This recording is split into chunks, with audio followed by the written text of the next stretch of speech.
Good morning बच्चों, this is Ajit here from team the red fight. और hopefully आप लोग अभी तक के वीडियोस लेक्चर्स के थ्रू जा रहे होंगे और ज़्यादा दिक्कत नहीं हो रहा होगा, क्योंकि कोई दिक्कत वाली बात अभी तक डिस्कस हुआ भी नहीं। ठीक है, बेसिक कॉन्सेप्ट को डिस्कस कर रहे हैं फ्लूइड मैकेनिक्स के। जो फ्लूइड्स के बारे में हम पहले भी बोल चुके हैं कि जेई और नीट के जो बच्चे हैं जो सीरियसली देख रहे हैं, बाकी लोग जो ऐसे देख रहे हैं तो चिल मारो, कोई दिक्कत नहीं है। ठीक है, जो लोग सीरियसली देख रहे हैं, क्योंकि इस प्लेटफॉर्म को मैं सीरियसली और जो टारगेट कर रहे हैं बस उनके लिए मैं बना रहा हूँ। बाकी एंजॉय करने वाले बहुत सारे चैनल्स हैं, आप एंजॉय कर सकते हैं। तो हम कह रहे हैं कि अगर जेई और नीट को आप सीरियसली देख रहे हैं तो यहाँ पर फ्लूइड मैकेनिक्स, जो कि सबसे इजी फिजिक्स का पार्ट होता है, बहुत सारे बच्चे हैं जो मैकेनिक्स में उलझ जाते हैं या फिर उनका मैग्नेटिज्म वाले पार्ट में कुछ दिक्कत होने लगती है, ईएमआई में दिक्कत होने लगती है, क्योंकि कॉन्सेप्ट बेसिकली ज़्यादा होता नहीं है, बट कैलकुलेशन या फिर प्रॉब्लम्स को समझने में समस्या होती है। फ्लूइड मैकेनिक्स से टू द पॉइंट डायरेक्ट सवाल होंगे और इजीली आप इसके answer with in 30 to 40 seconds में या फिर बोल सके विद इन 1 मिनट्स में आप इजीली पहुंच सकते हो। ठीक है, मतलब एक तरह से ये आपके लिए फुल टॉस है, जिसको जिस तरह से कन्वर्ट करना है, मतलब स्कोर में कन्वर्ट करना है, कर सकते हैं। तो आप इस सेक्शन में अभी तक हम लोगों ने बेसिक देखा है, जैसे लाइक कि डेफिनेशन ऑफ फ्लूइड्स क्या थी, डेंसिटीज, प्रेशर वेरिएशन पर भी काम चल रहा है, और उसी के लेकर के कुछ छोटे छोटे टर्म्स को छोटे छोटे वीडियोस के थ्रू हम ले रहे हैं। आज जो हम देखेंगे वो होगा हमारा ओपन ट्यूब मैनोमीटर। ठीक है, और ओपन ट्यूब मैनोमीटर जो है हमारा जो मेजरमेंट डिवाइस है प्रेशर्स का, उसको कैसे यूज कर, क्या सोच है इसके पीछे, इन चीज़ों को समझने की कोशिश करें। ओपन ट्यूब मैनोमीटर अगर हम बोले तो यह जनरली जो है वो गैस चैम्बर के गेज प्रेशर को मेजर करने के लिए यूज किया जाता है। मतलब आप अगर चाहे तो इसको पहले तो ये लिखे कि आप ये कह सकते हैं कि use to measure gauge pressure. ठीक है, अब इस गेज प्रेशर कैसे ओपन ट्यूब मैनोमीटर से हम यूज करते हैं तो उसको देखते हैं। इस सिचुएशन को समझा दे ताकि उसके बाद समझ में, अगर एक बार डायग्राम क्लियर हो गया तो अपने पास कॉन्सेप्ट का कोई टेंशन नहीं होगा। एक चैम्बर में हमारा सपोज पी गैस रखा हुआ है, ठीक है ना। एक चैम्बर में आपने सपोज इस चैम्बर में आपने कोई गैस रखा है, वो उसमें उसका प्रेशर अपना पी है। ठीक है, पी गैस नहीं, प्रेशर ऑफ गैस पी है। अब क्या है कि इस पाइप के थ्रू गैस है अवेलेबल, मतलब गैसेस पार्टिकल अगर अवेलेबल हैं तो ये गैसेस पार्टिकल क्या करेंगे कि यह गैसेस पार्टिकल कहीं ना कहीं आप जान रहे हो कि यही सेम प्रेशर P एक्ट करेगा इस पॉइंट A पर। ठीक है, पॉइंट A पर अगर गैसेस प्रेशर P एक्ट किया तो ऑब्वियस है कि आप कहो कि सर यहाँ पर प्रेशर लग रहा है, तो प्रेशर लगने के कारण यह जो आगे जो लिक्विड है, ठीक है ना, मैं ये इस लिक्विड को वाटर नहीं बोल रहा हूँ, कोई भी लिक्विड जिसकी डेंसिटी हमें मालूम होगी, ठीक है, उसके बारे में कर रहा हूँ। तो वो लिक्विड इस प्रेशर को एक्सपीरियंस करेगा और दूसरा एंड चूंकि ओपन है तो वो क्या करेगा, खुद को एक राइज दिखाएगा। ठीक है, मतलब हाइट में राइज दिखेगा। आपको क्या है कि इस स्केल में यहाँ पर मेंशन होगा और आपको एक राइज दिखेगा। अगर ये राइज दिखता है आपको तो समझिए कि क्या होने वाला है। यह राइज दिखा और हमें मालूम है कि यह एंड ओपन है, मतलब कि ऊपर लग रहा है प्रेशर एटमॉस्फेयर का। ठीक है ना, अब इस सिचुएशन को दो पार्ट में एनालाइज करते हैं। हम देख रहे हैं इस पार्ट को, suppose part A side and B side.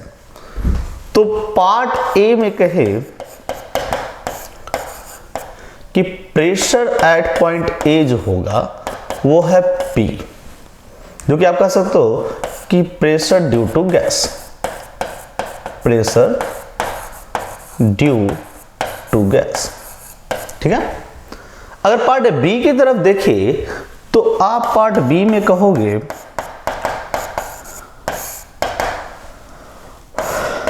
Pressure at point B will be. देखो तो दोस्त, कैसे हम प्रेशर लिखेंगे, तो फर्स्ट डे की क्लास से ही मालूम है प्रेशर वेरिएशन का कि अगर ऊपर में PA है और सपोज इसकी डेंसिटी हम मान ले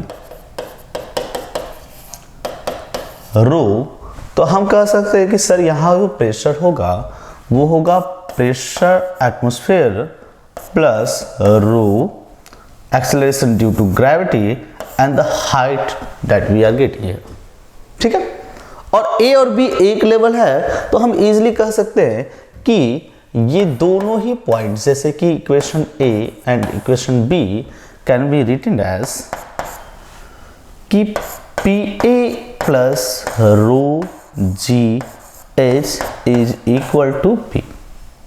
ठीक है, अब अगर बोलोगे कि सर गेज प्रेशर क्या होता है, तो गेज प्रेशर क्या हुआ कि ये अगर रो जी एच को इधर देखे तो ये प्रेशर माइनस एटमॉस्फेरिक प्रेशर, और यही हमारा रहा गेज प्रेशर, जिसे हम इजीली मेजर कर सकते हैं। क्यों मेजर कर सकते हैं? क्योंकि भाई आपको ये तो मालूम है कि इस सेटअप से हमें एच की वैल्यूज मालूम चलने ही वाली है। ठीक है, मतलब हम एच को मालूम कर लेंगे, रो को मालूम कर लेंगे। तो जब इस सेक्शन में हमें रो मालूम है, क्योंकि गिवन डिटेल्स में होगा लिक्विड्स का, कौन सा लिक्विड लिया गया, उसकी डेंसिटी या फिर उसके रिलेटिव टर्म्स के बारे में डिस्कस किया रहेगा। जी एक्सेलरेशन ड्यू टू ग्रेविटी मालूम है, एच मालूम है हमें, तो इससे हम डायरेक्ट गेज प्रेशर निकाल सकते हैं। इवन गेज प्रेशर मालूम होने के बाद हम प्रेशर ऑफ गैस पर डायरेक्ट यूज करके हम फाइनलाइज रिजल्ट पर पहुंच सकते हैं। ठीक है, एक सिंपल सेटअप, कोई ज़्यादा हार्ड एंड फास्ट सेटअप नहीं। इनकेस अगर आपको कोई भी कंफ्यूजन हो तो आप कमेंट सेक्शन में जरूर लिखें कि इस पार्ट में कोई पार्ट लगे। ठीक है, आगे बढ़ते हैं। हाँ, नोट्स को आप नोट बनाने के लिए नोट कर सकते हैं। अब आगे हम बढ़ते हैं इसके एप्लीकेशन पर, किस तरह से यूज किया जाता है। तो उसके लिए हमें एक छोटा सा प्रॉब्लम लिया है, सिंपल प्रॉब्लम है। ऑब्वियसली आप समय नहीं लोगे, जैसी प्रॉब्लम देखे होंगे आपने क्या किया होगा, वीडियोस को थोड़ा सा रोका होगा, कहेंगे सर की बातें बाद में सुनेंगे, पहले प्रॉब्लम बना लेते हैं। ठीक है, तो आप प्रॉब्लम अटेम्प्ट ले, ठीक है, उसके बाद हम लोग तो डिस्कस करेंगे। प्रॉब्लम को अटेम्प्ट अगर आपने लिया अभी वीडियोस को रोक करके तो ठीक है, और नहीं लिया तो फिर से रोक करके ले लें, क्योंकि मेन अल्टीमेट मेरा वीडियो का टाइमिंग बढ़ाना नहीं है, मेन अल्टीमेट है कि आप इस कॉन्सेप्ट के थ्रू सीख पा रहे हैं कि नहीं सीख पा रहे। तो वीडियो को रोक करके आराम से चिल मारते हुए, चिप्स खाते हुए आराम से प्रॉब्लम को अटेम्प्ट ले। ठीक है, अगर आपने प्रॉब्लम अटेम्प्ट लिया है जो आप मान ले, तो ये देखिए कि हमसे क्या पूछ रहा है। कह रहा कि मैनोमीटर शोन इन बिलो, ठीक है, ऑब्वियसली दिखाया है, मुझे समझ में आ रहा है, is used to measure the difference in water level between the two tanks. ठीक है ना, मतलब इस मैनोमीटर को यूज किया गया है कि इन दो वाटर्स के टैंक के जो हाइट डिफरेंस है उसे मेजर करने के लिए। Calculated difference for the condition indicated, मतलब यहाँ पर जो कंडीशन हमें दिखाया गया है, जो हम देख रहे हैं, इसलिए हमारी आईसाइट भी बेहतर है। तो हम देख रहे हैं जिस कंडीशन को, उस कंडीशन में हमें बताना है कि दोनों ही वाटर टैंक्स में जो दोनों टैंक्स में जो वाटर अवेलेबल है उनके हाइट के डिफरेंस क्या। अब देखो बहुत सारे बच्चे हो सकते हैं कि सर ऐसा करते हैं कि यहाँ पर कोई हाइट ले लेते हैं इसके सामने से और कहेंगे कि यहाँ पर जो प्रेशर होगा वो प्रेशर एटमॉस्फेयर होगा। जस्ट थिंक करते कि आप में से कोई सोच सकता है कि सर हाइट डिफरेंस वाला सवाल पूछा है, सिंपल देख लेते हैं, यहाँ पर प्रेशर एटमॉस्फेयर और यहाँ पर क्या कर देते हैं एटमॉस्फेरिक प्रेशर, और कह देते हैं कि भाई ये एच हाइट पर है, इक्वेशन लिख देते हैं। या फिर इक्वेशन समझ में नहीं आएगा कि यार कैसे होगा, एक लेवल पर एक वाली बात थी उसको समझे। इस प्रॉब्लम को इसलिए कंसिडर किया गया कि ताकि आपका कंफ्यूजन दूर कर सके, क्योंकि अभी आप एक लेवल पर एक प्रेशर बोल रहे हो और अगर उसे सोचोगे तो कहेंगे यहाँ तो होगा ही नहीं, क्योंकि इस वाटर टैंक के भी टॉप मोस्ट लेयर पर एटमॉस्फेरिक प्रेशर लगने वाला, इट वाटर टैंक के भी टॉप मोस्ट पर एटमॉस्फेरिक प्रेशर होगा। तो आप बोलोगे कि सर रिजल्ट एक चीज दिखता है, नो हाइट डिफरेंस। दोनों हो सकता है कि हम ये सोचे, और सोचना भी सही है क्योंकि हम लोग तेज हैं और सोचेंगे ही सोचेंगे, क्योंकि पहले किसी ने लॉ बताया और बाद में बोलेगा कि इसमें वेरिएशन, क्या मजाक है भाई, तो फिर हटा दो लॉ को। ठीक है, सोचना पड़ेगा।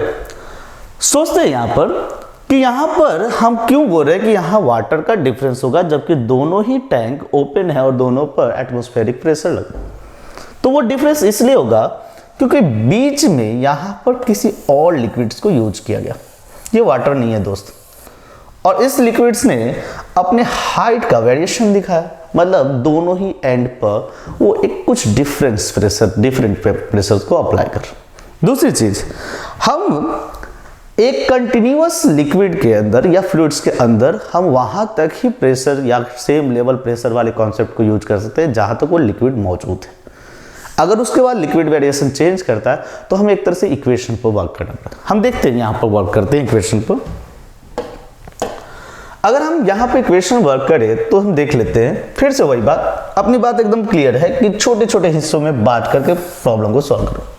ये पार्ट ए, पार्ट बी, ठीक है।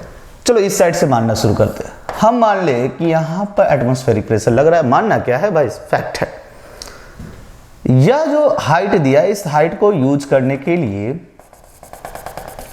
हम क्या कर रहे हैं कि लाइन को ड्रॉ कर रहे हैं, ठीक है।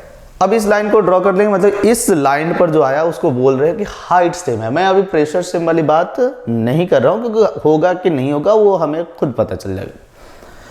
आपको जो पूछा है वो पूछा है कि हाइट डिफरेंस। तो आप देखो दोस्त, अगर हम कहें कि यह H1 हाइट है वाटर का और यह H2 है, तो आप कह सकोगे कि जो हमसे सवाल पूछा गया है वो है हाइट डिफरेंस, दैट इज की H1 ऑब्वियसली बड़ा दिख रहा है, H1 माइनस H2, और यही हमारा आंसर है। रिक्वायर्ड जो आंसर देना है वो देना है H1 माइनस H2, जिसको फाइंड करने के लिए हम अपना दिमाग लगाएं।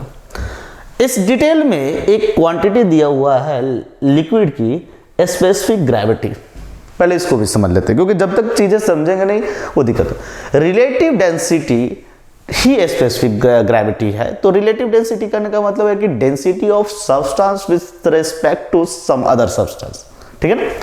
तो आप पहले समझिए, रिलेटिव डेंसिटी मतलब कि rho substance with respect to any reference substance, इसको बोलते हैं रिलेटिव डेंसिटी, ठीक है।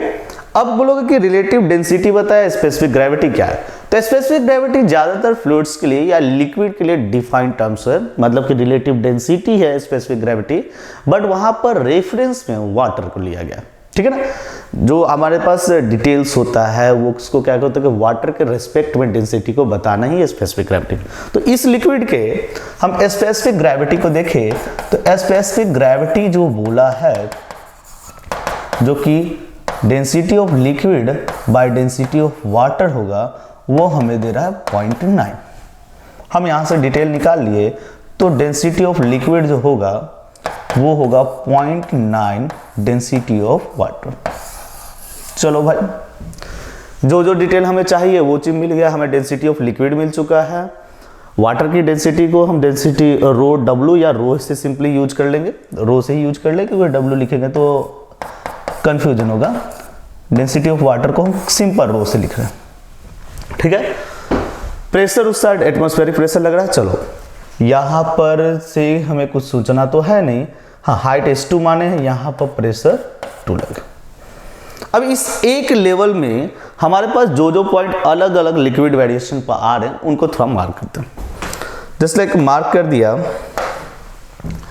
कि इस टैंक में यह पॉइंट सपोज ए तो ले चुका हूं, बी पार्ट ले चुका हूं, तो M से ही कर देते हैं। यह M पॉइंट है, यह N पॉइंट है, ठीक है। यह पॉइंट N है, यह हो गया O पॉइंट, एंड यह पॉइंट P पॉइंट। P यहां पर ध्यान रखिएगा दोस्त, मैंने प्रेशर नहीं पॉइंट पढ़ लिया, एक लेवल पर है। अब हम किसी एक साइड से चलते हुए इक्वेशन को लिखें।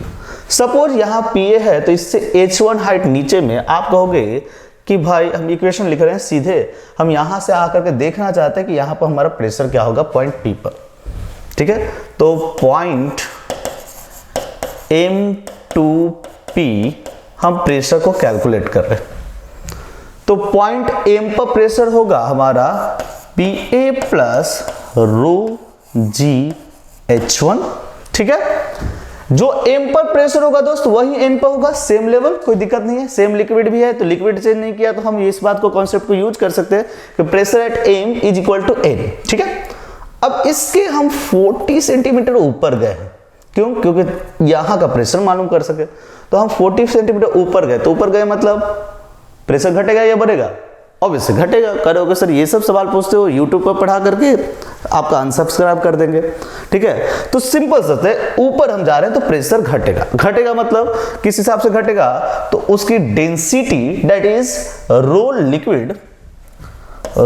लिक्विड इनटू जी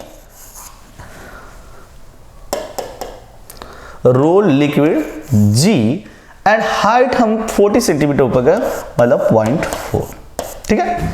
अब जो प्रेशर यहां पर है वही प्रेशर यहां पर, अब यहां पर हमें ऊपर जाना है तो मतलब 40 सेंटीमीटर नीचे, अब वाटर लिक्विड है तो 40 सेंटीमीटर नीचे आए तो प्रेशर बढ़ेगा। अब तो पूछूंगा नहीं क्योंकि अनसब्सक्राइब करने वाली बात हो चुकी है अपने बीच कि अगर अब ऐसे सवाल पूछे तो हो सकता है कि आप चैनल को छोड़ दें, और ऑलरेडी बहुत सारे ऐसे चैनल है जहां पर गाने सुनाए जाते हैं, वहां पर चले जाओ, ठीक है। तो अब आते हैं मुद्दे पर।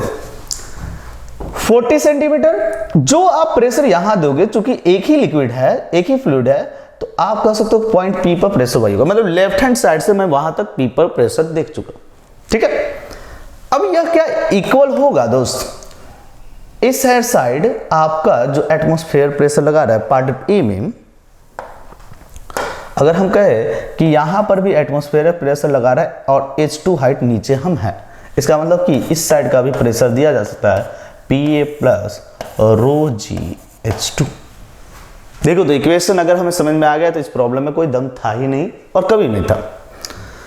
और एडिशन में है तो प्रेशर एटमॉस्फेरिक कट गया, ठीक है। जी को भी अब कैंसिल कर सकते हैं एक स्टेप बाद, क्योंकि थोड़ा सा क्या है कि कुछ बच्चे कंफ्यूज हो जाएंगे। रो, ठीक है, H1 minus liquid, density of liquid हमने लिखा 0.9 रो, तो 0.9 रो इंटू 0.4, ठीक है, प्लस 0.4 रो, ठीक है, is equal to rho g H2, ठीक है। जी से जी को कैंसिल कर दिया। अब हम रो को भी कॉमन ले रहे हैं, तो रो को कॉमन ले रहे हैं, बचा H1 माइनस 0.9 इंटू 0.4, तो हम कह सकते हैं कि ये अपना जो आएगा वो आएगा 3.6, ठीक है, सॉरी 0.9 इंटू 0.4 36 एंड 0.36 plus 0.4 is equal to rho H2। अगर हम कहें तो ये कट गया, ये कट गया, तो आप कहोगे कि H1 plus 0.04 is equal to H2, और हम कहें कि यहां पर H2 minus H1 is equal to 0.04। समझ लिया जाए दोस्त। ये अगर हम बोले कि शायद ये डायग्राम की एक डिमेरिट्स है कि ये डायग्राम्स में हमने जो बोला कि इस हाइट को ग्रेटर बता रहे थे, H1 माइनस H2 निकाल रहे थे, बट हमारा जो रिजल्ट आया है वो आ रहा है H2 माइनस H1, क्योंकि H1 माइनस H2 निकालेंगे तो ये नेगेटिव आएगा, मतलब हाइट डिफरेंस नेगेटिव, मतलब जो हमारा ऑब्जर्वेशन है या जो एक्सपेक्टेशन है कि जिस साइड में हम अप मान रहे हो, जिस साइड में बिलो मान रहे हो, वो एक्चुअल में है नहीं, जो रिजल्ट आ रहा है उसको मैं देख रहा हूँ। तो रिजल्ट हमारा पॉजिटिव आ रहा है कि डिफरेंस जो है 0.04 मीटर, दैट इज 4 सेंटीमीटर, ठीक है। यह value H1 minus H2 negative इसलिए आ रहा है क्योंकि हमने माना कि ये हाइट ऊपर है बट एक्चुअल है नहीं। नेगेटिव आने का मतलब है कि ये ऑब्जर्वेशन, इसका मतलब कि डायग्राम हमारे हिसाब से परफेक्ट नहीं प्रेजेंट किया गया और उस हिसाब से काम चला, ठीक है। तो हमारे रिजल्ट से एक चीज आ रहा है हाइट डिफरेंस 4 सेंटीमीटर का, और रिजल्ट को लिखने के लिए कुछ हमने कोई हार्ड एंड फास्ट नहीं किया, स्टेप बाय स्टेप चले। एक लिक्विड रहेगा तो भाई एक लेवल पे एक प्रेशर होगा, लिक्विड चेंज होगा, वेरिएशन को हम अपनी इक्वेशन के हिसाब से, अगर ऊपर की तरफ जा रहे हैं घटाएंगे प्रेशर, नीचे की तरफ जा रहे हैं तो प्रेशर बढ़ाएंगे, ठीक है। तो एक सिंपल प्रॉब्लम है, हम ज्यादा वीडियोस को लंबा नहीं लेंगे, इस प्रॉब्लम्स को देखें समझे और उसके बाद हम लोग अगले वीडियोस में इसके आगे जाएंगे, ठीक है। अभी के लिए इतना ही, धन्यवाद, हैव अ नाइस डे।